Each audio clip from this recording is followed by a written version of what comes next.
তোমার চরণ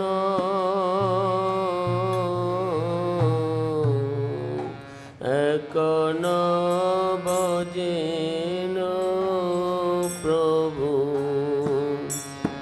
তোমার চরণ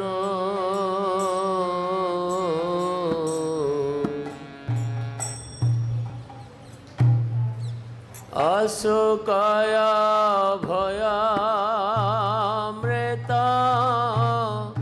পূর্ণ সর্বকানা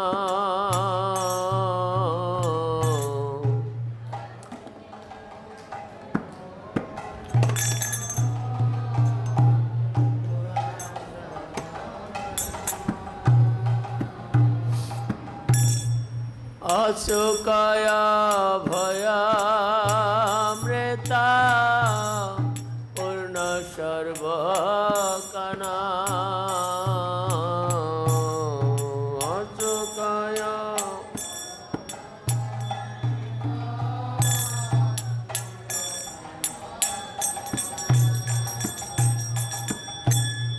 সকল চারিয়া তোহা চরণ কমলে সকল চারিয়া তোহা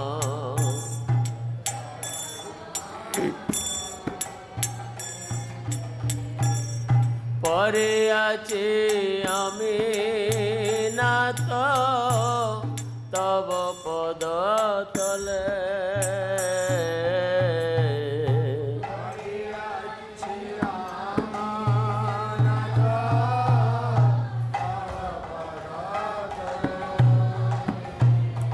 পরে আজ আমি নাথ তব পদ তলে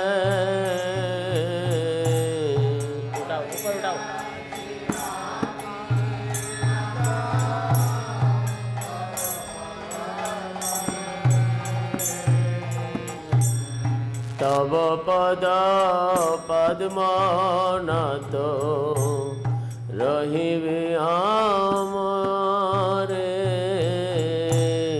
তব পদ পদ্মনাথ রখিবে আর তব পদ পদ্মনাথ রখিবে আমারে তব পদ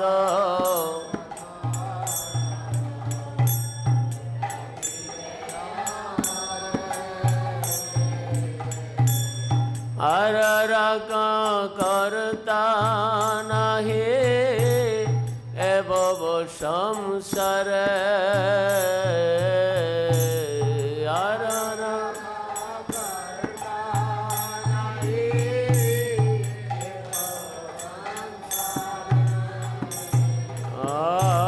আর আমি তব নিত্য দাস জানিনু এ ভরা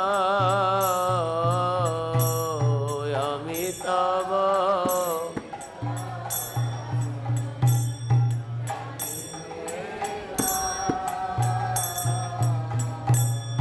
আমার পালন বার এখন তোমার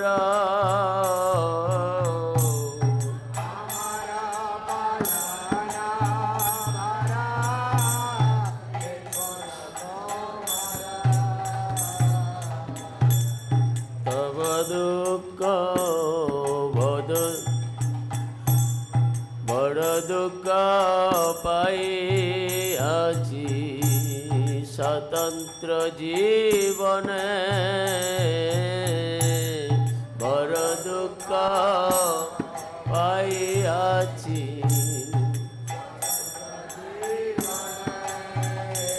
আর দুঃখ দূরে গেল পদ বরণে দুঃখ দূরে গেল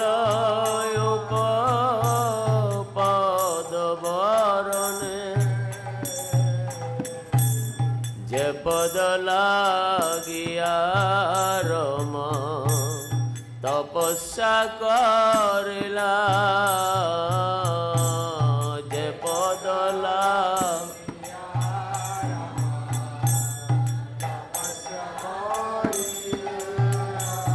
আর যে পদ পাইয়া শিব শিবত্ব লভিলা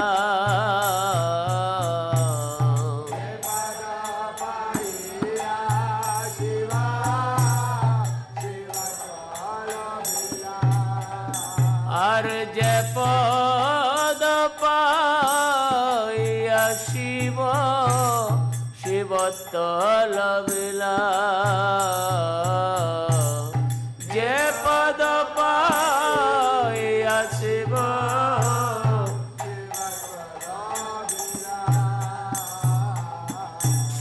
যে পদ লভিয়া ব্রহ্ম কীর্তন কৃতার্থ হইলা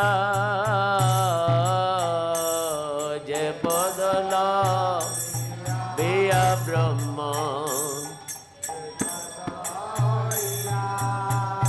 আর যে পদ লভিয়া ব্রহ্ম কৃতার্থ হইলা যে পদ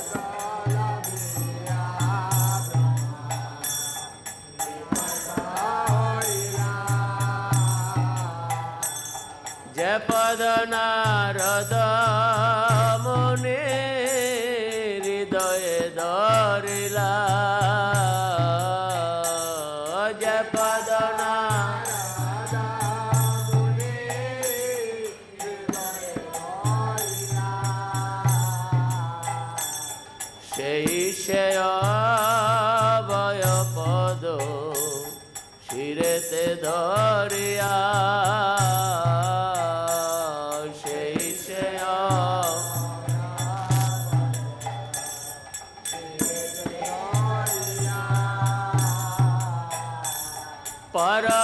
परमयानंद नाचे पद गुण गया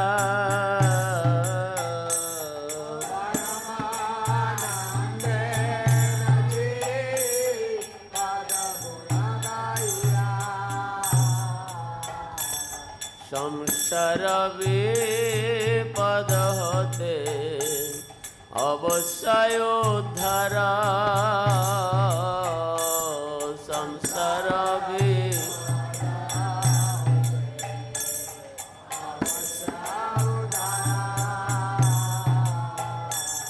भक्ति विनोद उपाद करिब तुम्हारा भक्ति विनोद उपाद करिबे तुम्हारा এখন বুঝিন প্রভু চরণ তোমায় এখন বুঝিন তোমার চরণ অশোকয় ভয় মৃত পূর্ণ সর্বকান अशोकाय भयामृत पूर्ण सर्व जय प्रभुपाद प्रभुपाद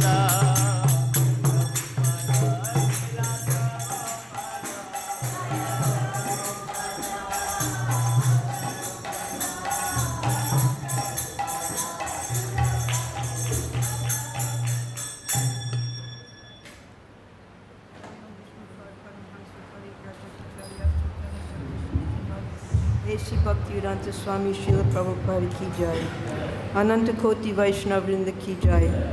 नामाचार्य श्री हरिदास ठाकुर की जय।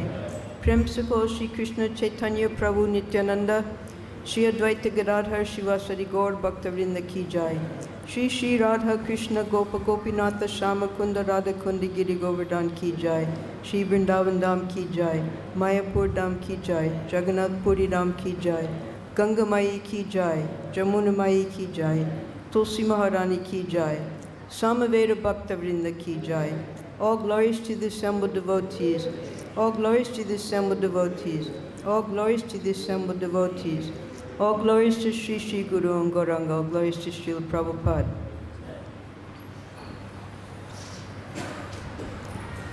Today we're continuing the reading of Srila Prabhupada Lilamrita, Volume 1, 4th chapter entitled, How Shall I Serve You?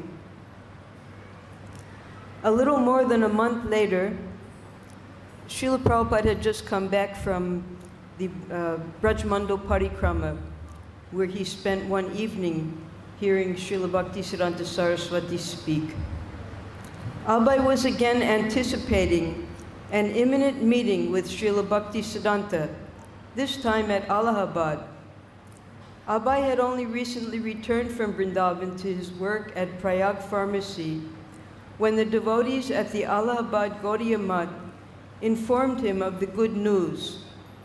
They had secured land and funds for constructing a building, the Sri Rupa Gaudiya Math, and Srila Bhaktisiddhanta would be coming on November 21st to preside over the ceremony for the laying of the cornerstone. Sir William Malcolm Haley, Governor of the United Provinces, would be the respected guest, and in a grand ceremony would lay the foundation stone in the presence of Srila Bhaktisiddhanta. When Abai learned that there would also be an initiation ceremony, he asked if he could be initiated. Atulananda, the Math's president, assured Abai that he would introduce him to Srila Bhaktisiddhanta Saraswati. So there are many points to cover in this paragraph. Srila Prabhupada had gone to the parikrama on about the 20th day, and it went on to about the 13th, 14th of November. Srila Bhaktisiddhanta Saraswati, right after speaking that evening, he left in a car. Now these cars had been brought by train from Calcutta. So he went in a car to Haridwar to do the groundbreaking ceremony of the temple in Haridwar, the Saraswata Math.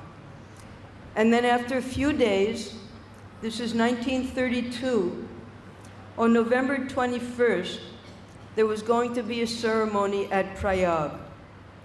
Now actually, what's not mentioned in the Lilamrita, most probably because all of this information wasn't readily available at the time that the Lilamrita was being written. But Srila Bhaktisiddhanta Saraswati had come in 1930. The devotees, he had sent the devotees originally in 1928 to begin a center and to prepare for the Kumbh Mela in 1930. Then in 1930, Srila Bhaktisiddhanta Saraswati came to the Kumbh Mela, and he was preaching to lakhs of devotees there, and he had his devotees also going out amongst the throngs of people at the Kumbh Mela and preaching and doing Sankirtan. And then again, he came in 1931.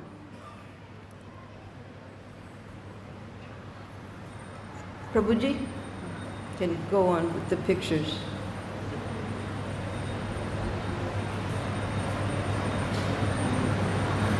More.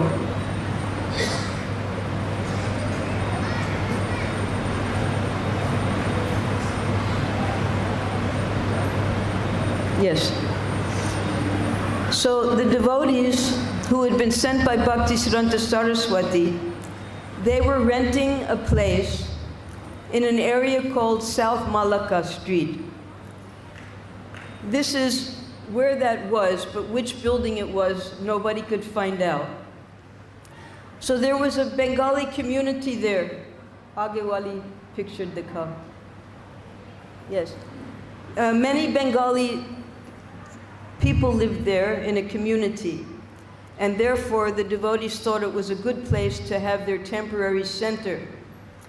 So in 1931, Srila Bhaktisiddhanta Saraswati, he came and he installed Sri Sri Radha Vinod Kishore Ji at this rented center in South Malacca Street.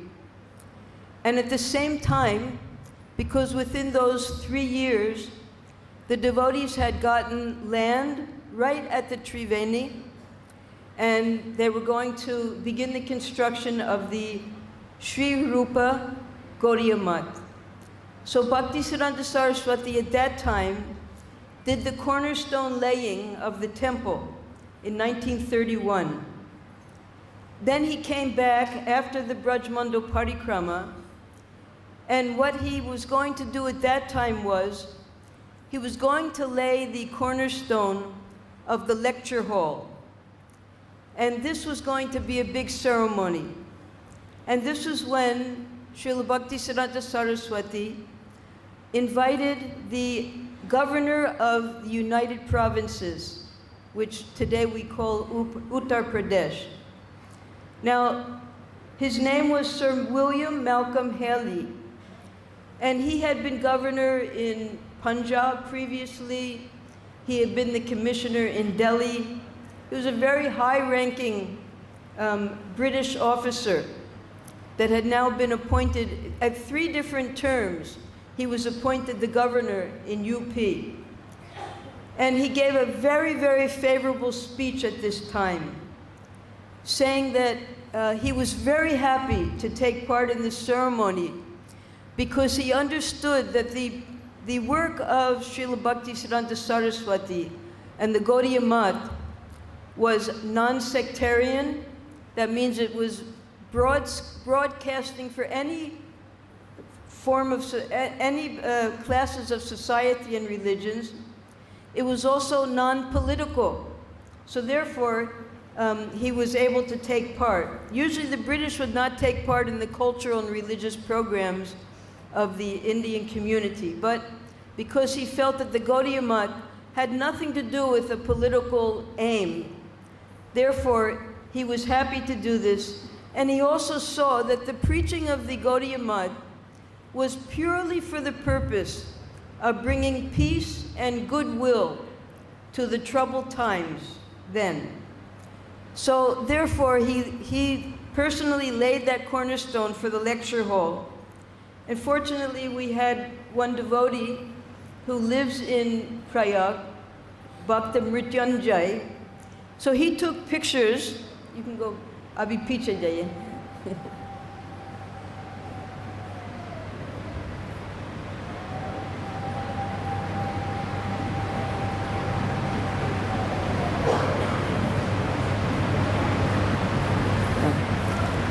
So this is what was finally built, beginning from 1931, and it was completed actually, the full completion was in the year 2000, when they put the 9 spires, the shikars. So the Gaudiya Math outside of the dams has 9 shikars representing the 9 principles or the 9 different activities of devotional service as given by Prahlad Maharaj. Shravanam, Kirtanam, Vishnu Smaranam, etc. So from a distance, this is from the road. It's very beautiful and very spacious. And just this year, they were celebrating the 150th anniversary of the appearance day of Srila Bhaktisiddhanta Saraswati. So they had a big program, and they invited the deputy, the CM. CM means Chief Minister, yes, Chief Minister. And he attended that program. So the Gaudiya Math is having very nice relations with the community in Prayag. Prayag is a very holy place. Srila Prabhupada said that from the time immemorial, at least from the time of Manmohini Murti, Prayag has been worshipable. And when Lord Brahma began his yajna on this planet, he chose to do so at the Triveni Sangam. Triveni Sangam we know is the place where the three rivers meet. On the Ganga, there are 14 different Sangams, or Prayag. Prayag is where the confluence of different rivers come into the Ganga. But Prayag is called the Tirtharaj because of all of these different Sangams. This one has the three most holy rivers combined together.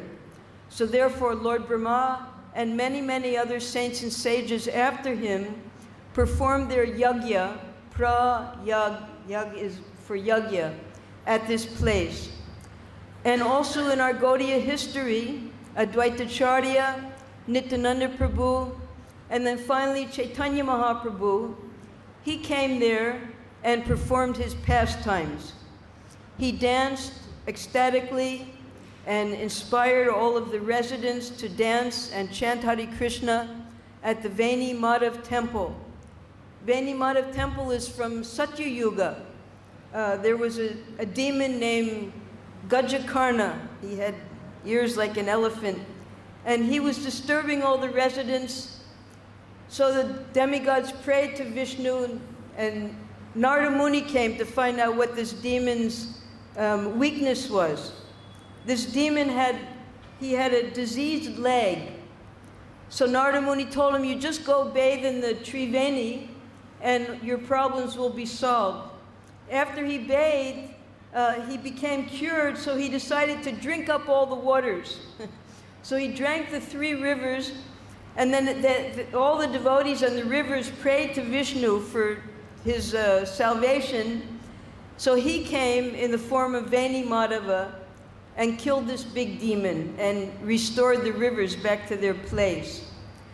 And also Ramachandra, he came at this time. He performed the Shrad of Dasarat Maharaj at that place. And before he returned to Ayodhya, he also took the blessings of that place. And actually it's called by Lord Brahma, the residence of Vaishnavas. So it's a very holy place. On top of that, Chaitanya Mahaprabhu, if you read the teachings of Lord Chaitanya, that Srila Prabhupada gave a synopsis of the main instructions given by Lord Chaitanya to his followers, the first instructions are given to Rupa Goswami for 10 days at the Dashashvamedha Ghat, there in Prayag. Mahaprabhu said to Rupa Goswami at that time that this bhakti is an ocean, and I'm going to give you one drop of that ocean, and just by tasting that one drop, you'll understand bhakti.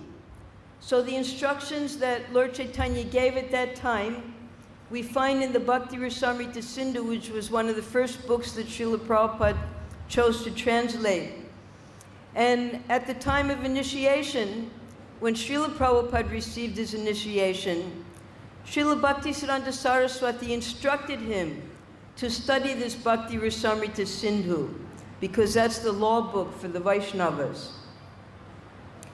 At home, Abai discussed his initiation plans with his wife.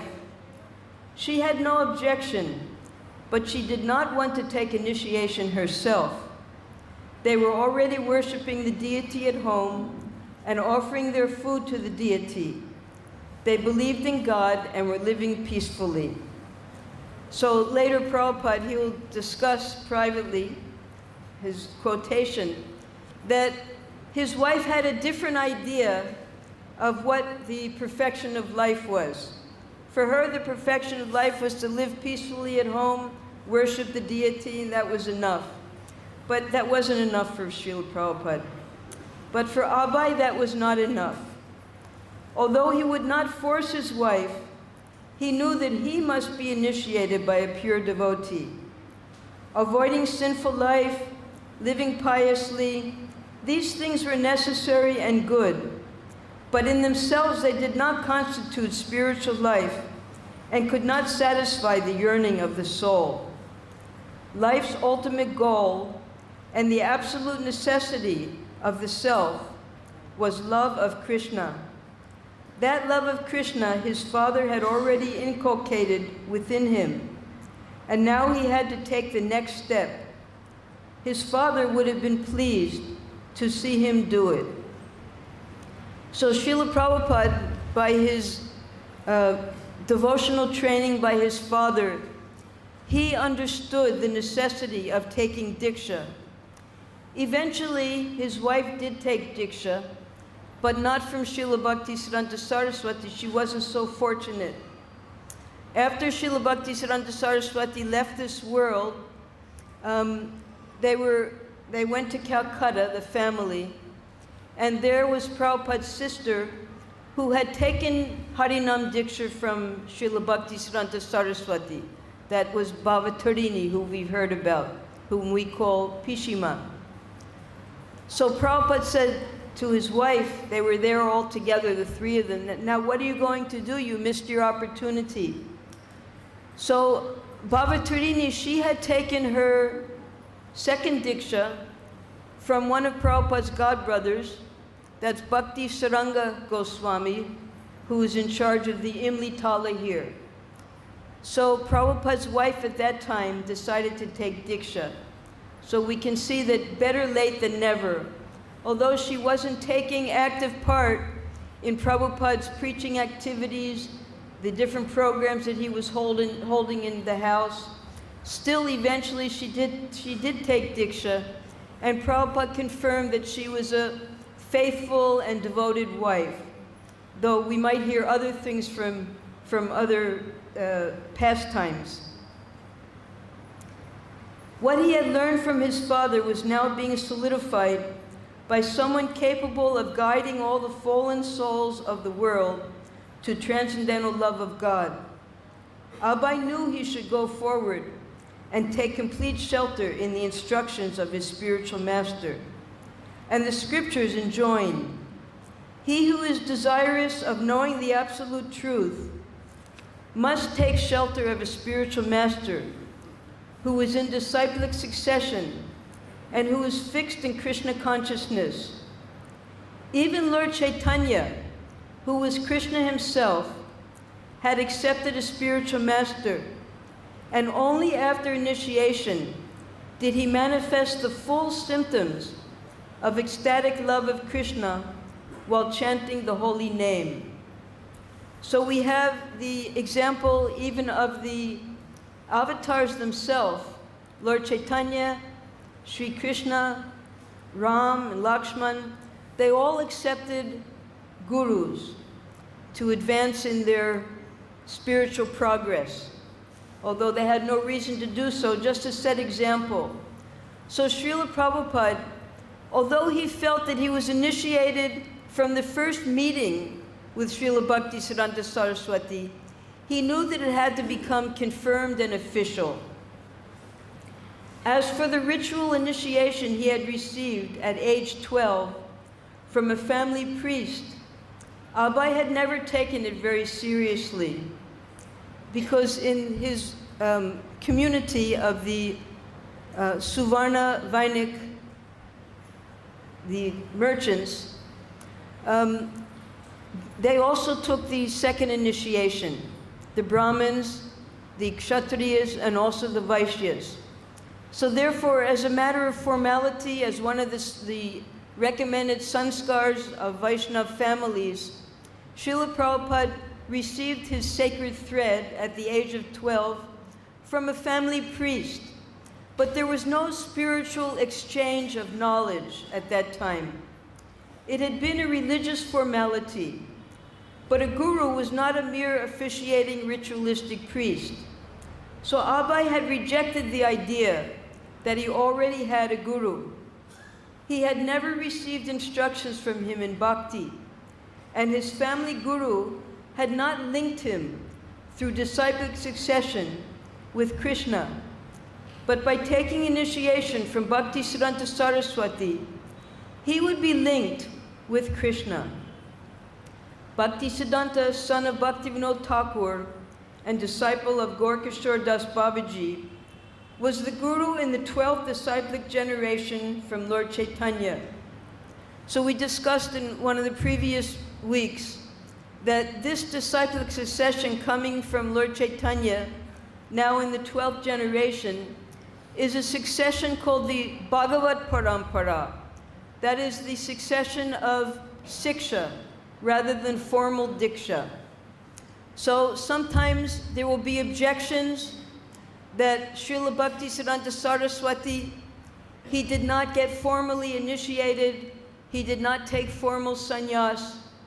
But according to the Bhagavad-Parampara, because it's based on the siksha, therefore everything was authorized and bona fide.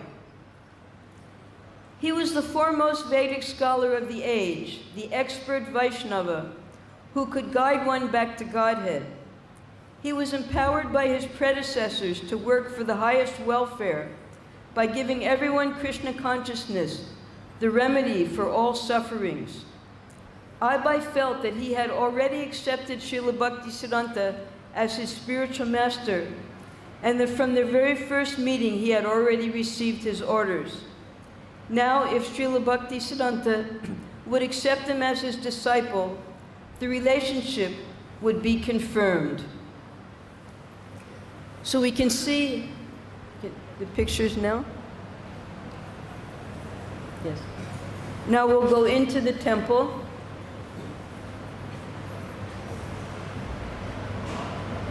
Yes. This is going to the front entrance of the temple. This is, go backwards. Yes. This is Shri Shri Radha Vinod Kishorji and Sri Chaitanya Mahaprabhu. In most of the Gaudiya Vaishnava temples of the Gaudiya Math, established by Srila Bhaktisiddhanta Saraswati, you have Shri Shri Radha Krishna and Gauranga Mahaprabhu worshipped together. You don't have Nityananda Prabhu there on the same altar. Just as when Srila Prabhupada brought his Mahaprabhu deity to Jhansi, but then later he couldn't make a temple there, he brought that same deity here to Mathura, to the Keshav Gaudiya Math, and he installed that deity there with the Radha Govindaji temple, the deities that were already installed there. So this is the standard.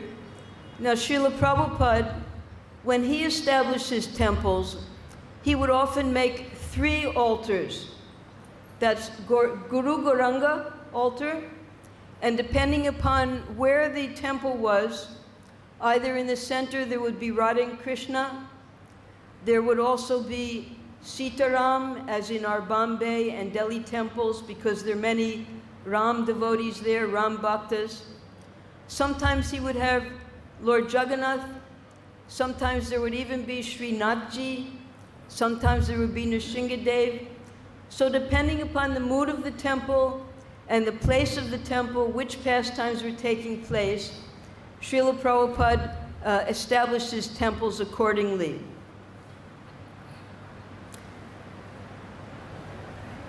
He was coming so soon after Abai had seen and heard him in Vrindavan. That was how Krishna acted, through his representative. It was as if his spiritual master, in coming to where Abai had his family and business, was coming to draw him further into spiritual life. Without Abai's having attempted to bring it about, his relationship with Srila Bhaktisiddhanta was deepening. Now Srila Bhaktisiddhanta was coming to him, as if by a higher arrangement. Pictures again. Yes. Next picture. Yes. So this was the lecture hall that was being started, the groundbreaking, on this day of Srila Prabhupada's initiation. Now to this day, this picture was just taken about 3 days ago. They still have their lectures, they have their kirtans there, and they also use it as a prasadam hall, because this is also what Prabhupada had planned. The temple was multi-purpose, used for all the activities of the devotees. Next. This was Srila Bhaktisiddhanta Saraswati's room, and the devotees in the temple said that this is where the initiation ceremony took place, because their lordships are right next door. The lecture hall had not yet been built, but Srila Bhaktisiddhanta Saraswati had his room. So they say that this is where the ceremony took place. And they have a murti there of Srila Bhaktisiddhanta Saraswati. Also in their temple, they have a display of the books from the Gaudiya Math. You can see on the top shelf, this is the way Srila Bhaktisiddhanta Saraswati would print his books without any pictures in the front cover. So Srila Bhaktisiddhanta Saraswati, he wrote the annotations for the full Srimad Bhagavatam with the 6 tikas from the previous acharyas. And these were the same books that Srila Prabhupada would carry with him all over the world to write his Bhaktivedanta purports. He also wrote commentary for the Chaitanya Charitamrita when he lived in Mayapur. And his other writings were compiled in the different publications that were made and later put into book form, such as Brahma Samhita. That's the one book that Srila Prabhupada gave us that was written by Bhaktisiddhanta Saraswati. The other books are written afterwards, such as Jaiva Dharma and the other books by Gaudiya Math.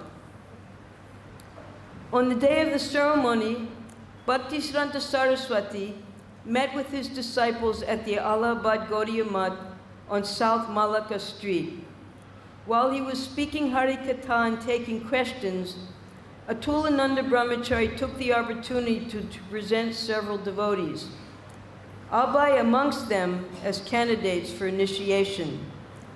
The Allahabad devotees were proud of Mr. Day, who regularly attended the math in the evening and led bhajans, listened to the teachings and spoke them himself, and often brought respectable guests. He had contributed money and had induced his business colleagues also to do so. With folded palms, Abai looked up humbly at his spiritual master.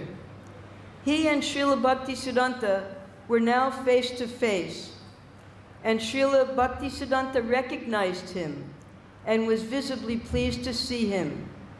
He already knew him. Yes, he said, exchanging looks with Abai. He likes to hear. He does not go away. I have marked him. I will accept him as my disciple.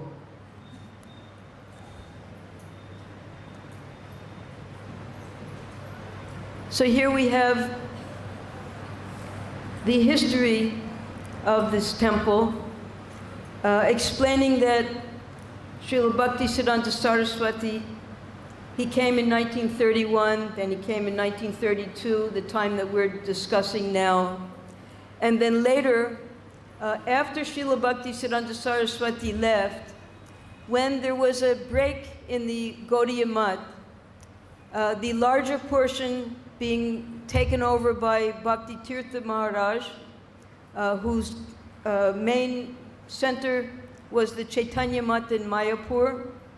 And then there was Gaudiya Mission that was led by Sridhar Maharaj. And Sridhar Maharaj, we discussed briefly, he appointed as the Acharya of that Gaudiya Mission, Ananta Vasudev, who later took sannyas. But Ananta Vasudev did not feel that he was qualified to be the Acharya. So just as we experience sometimes in ISKCON, these things also happened in our mother Math, our mother society of the Gaudiya Math. So Ananta Vasudev, he gave up his sannyashood, and he married, and he had a child, and they came here to live in Radhakund. He was the one whose wife was an adulteress, who killed her son, and then he committed suicide. So after that, Srila Sridhar Maharaj, Prabhupada explains all of this, he appointed Odolomi Maharaj to be the Acharya. So Odolomi Maharaj, he came, and he, in the year 2000 only, it took from 1979 to 2000 to finally complete this Rupa Gaudiya Math that's now in full glory there in Prayag. So during Srila Prabhupada's residence there, when Prabhupada lived in Allahabad for 13 years, the temple was under construction, the deities were being worshipped, and Prabhupada, now you can go back to the Picheja.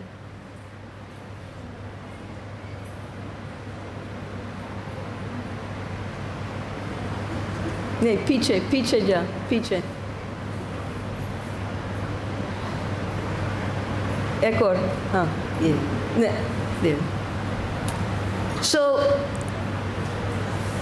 for those of us who have read Krishna book and Srimad Bhagavatam 10th canto, there's a chapter, the 88th chapter, and Parikshit Maharaj, he's inquiring from Sukadeva Goswami that how is it that the devotees of the demigods, they're very wealthy and opulent, but Lord Shiva himself, he just lives under a tree with his wife.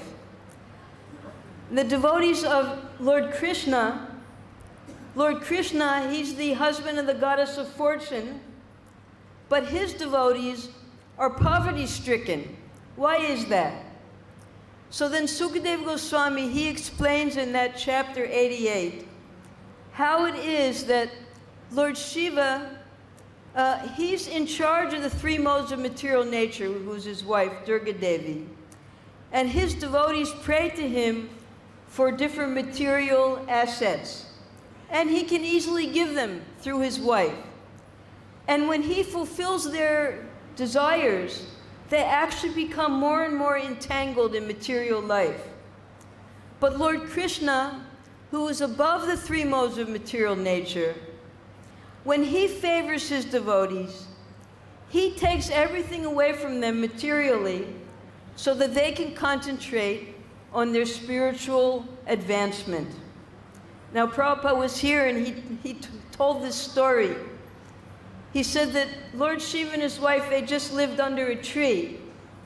And one day his wife, she was saying to her husband, says, all the other wives, they have houses. Can't you make a house for me? So Lord Shiva, he immediately made a beautiful house, palatial house in Badrinath. And he invited all of the sages to come for the Griha Pravesh. And one by one, he was giving so much charity to all the saints and the sages until all the sages were very pleased with all the gifts he was giving.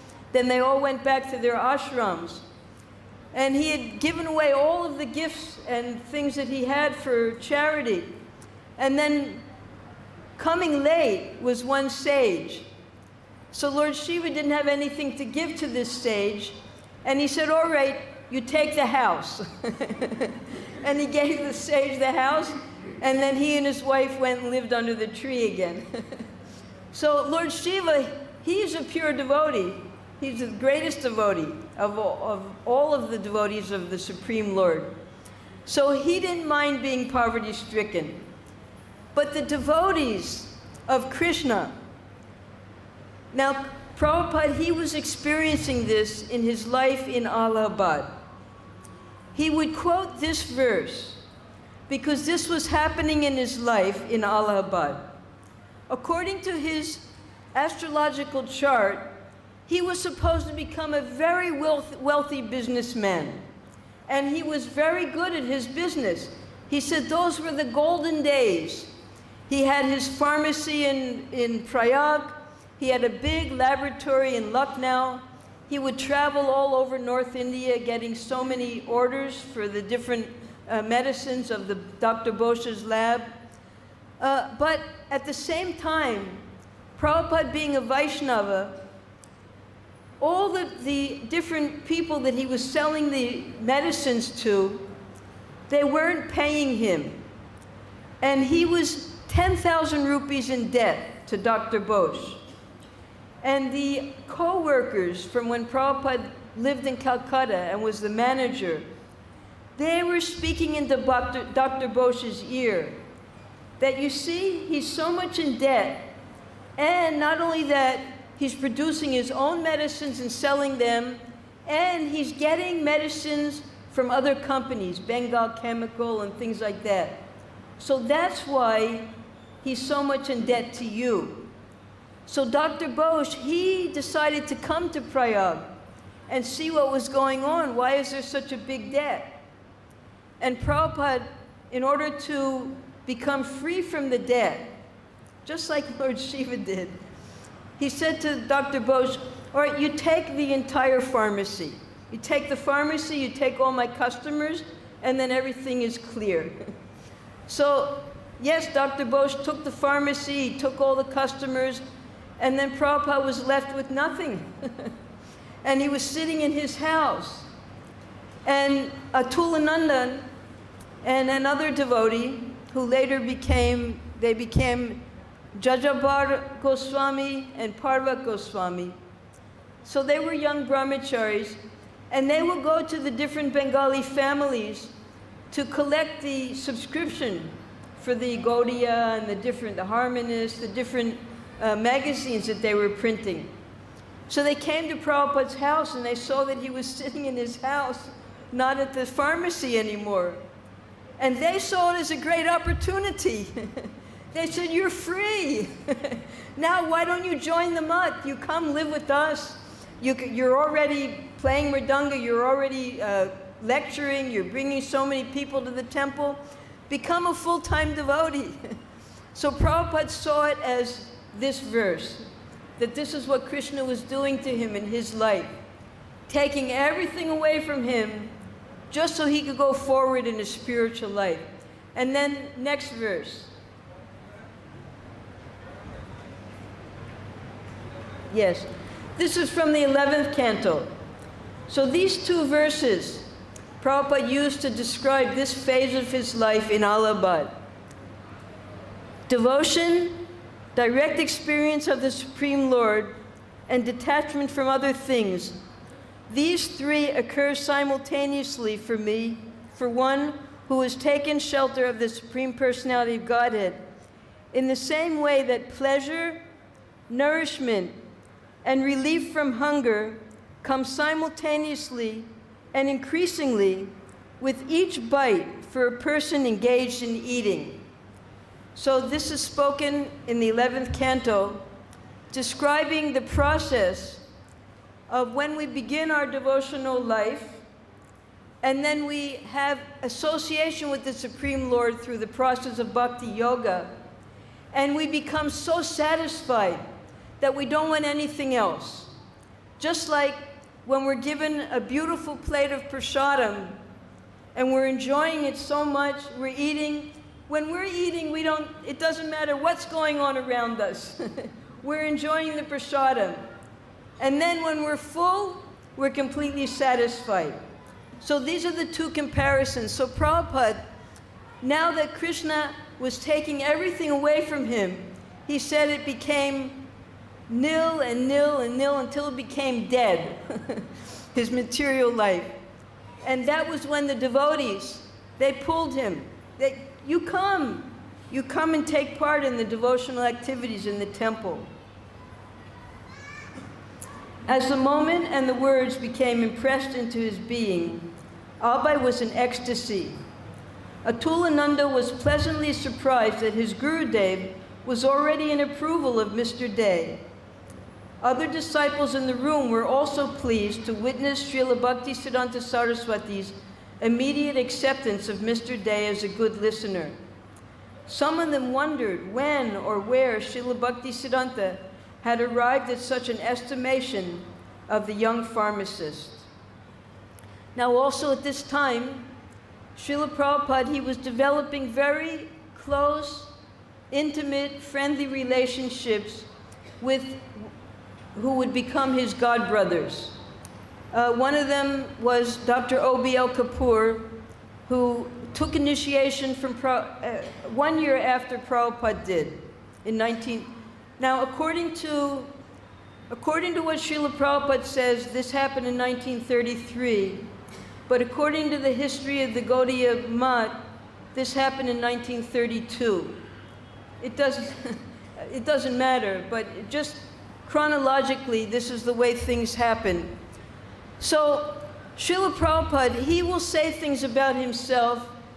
He will say that it was by mercy, it was by grace, it was by the special upliftment of his spiritual master that he could do everything that he did. But he felt that he had no qualification whatsoever, that all that Prabhupada accomplished in his preaching activities, it was purely by the grace and the blessings of his spiritual master. But then, if you hear what other people have to say about Srila Prabhupada, we can get a fuller picture of Prabhupada in these days. Because he wasn't just a pharmacist, he wasn't just a Bengali householder. He was already a pure Vaishnava. Hridayananda Maharaj, he was alone with Prabhupada, with another devotee. And Prabhupada looked in his eyes. And he told him, never was there a time when I did not remember Krishna. So Prabhupada was always a devotee. And from the time that he came in contact with the Gaudiya Math, he became more and more actively engaged. And they appreciated his activities. Now, as a grihasta, Prabhupada understood the mentality of the Indian population because they respect saffron color.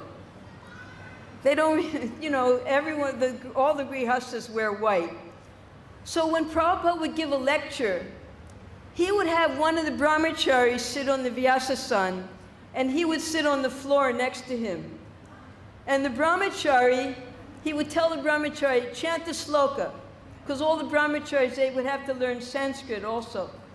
So the brahmachari would sit on the Vyasasana and chant the Sanskrit sloka, and then Prabhupada would give the lecture. And everyone would be very pleased. So Dr. Kapoor, he had just gotten his master's, and he was 13 years younger than Prabhupada, so he called him Abhay as big brother. And he learned so much from Srila Prabhupada. Prabhupada inspired him, instructed him. From an acquaintance, they developed a friendship. From a friendship, they became brothers, practically. And up until the last days, because after Prabhupada left Allahabad, Dr. Kapoor, Adi Keshav, didn't see Prabhupada for many, many years. Not until he came back from America with his disciples. And then in 1977, Prabhupada was lying here on his bed, and Dr. Kapoor came to him. He said Prabhupada was so beautiful at that time. And Prabhupada called him close to him, and he said in Bengali, he said, Amar Pratna Karben, you please pray for me. And then he said to him, you please forgive any faults that I've committed. And Dr. Kapoor said, there were no faults. I didn't know what he was speaking about. So just as we develop our loving relationships within our ISKCON society amongst our God brothers, God sisters, and especially our seniors who help to guide us in our service to our spiritual master. So Prabhupada had all of these very intimate, loving relationships with the devotees who first inspired him at this Allahabad Gaudiya Math, and who he also helped, the younger brahmacharis, the newcomers.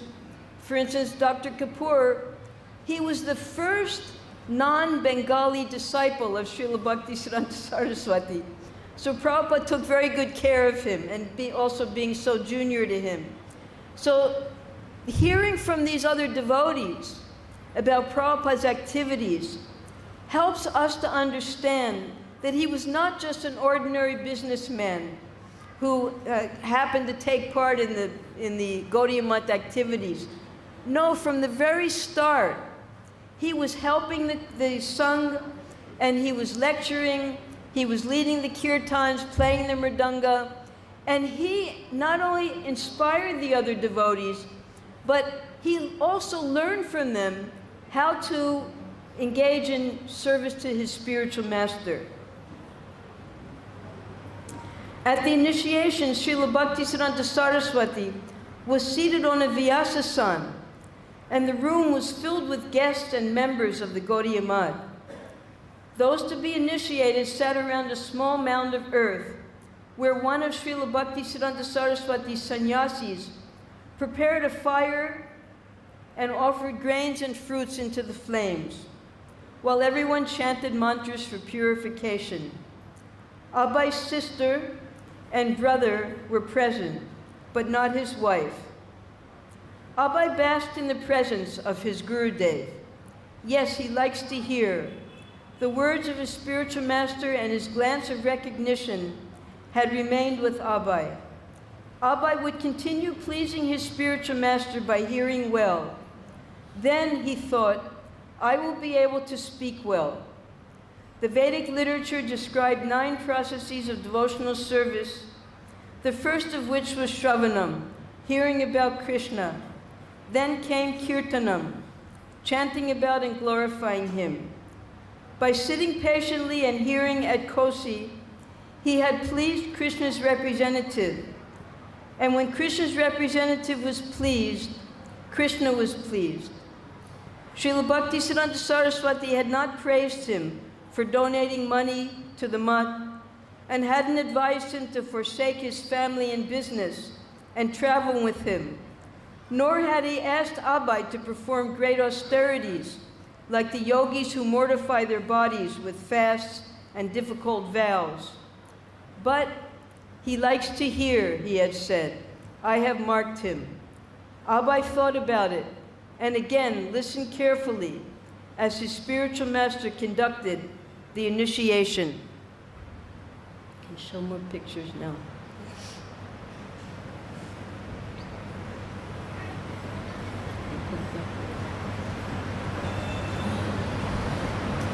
Down, down, down.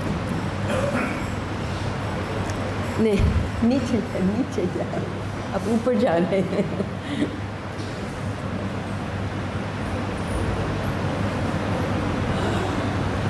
This.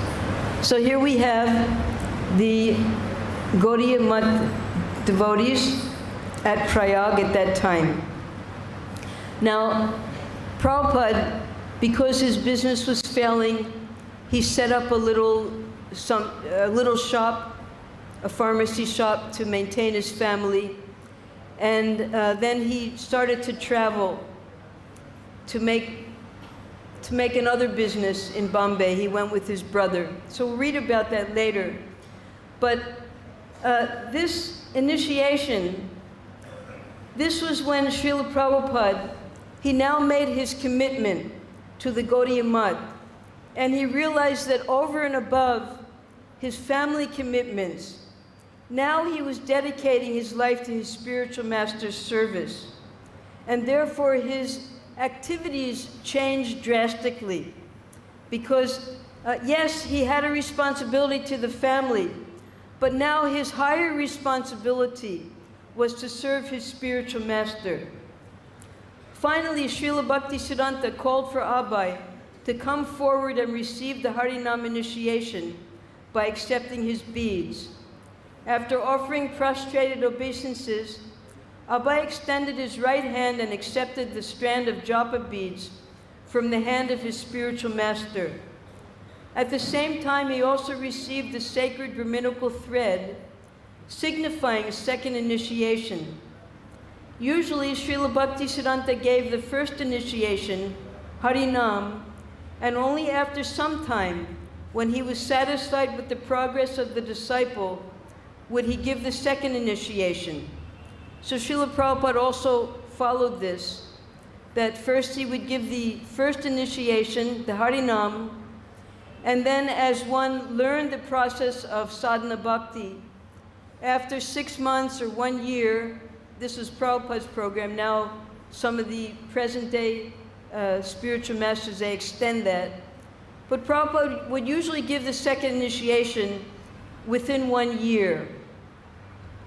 But he offered Abai both initiations at the same time. Now Abai was a full-fledged disciple, a Brahmin who could perform sacrifices, such as this fire yajna for initiation. He could worship the deity in the temple and would be expected to discourse widely. Srila Bhaktisiddhanta added Aravinda, lotus, to his name. Now he was Abai Charan Aravinda Das.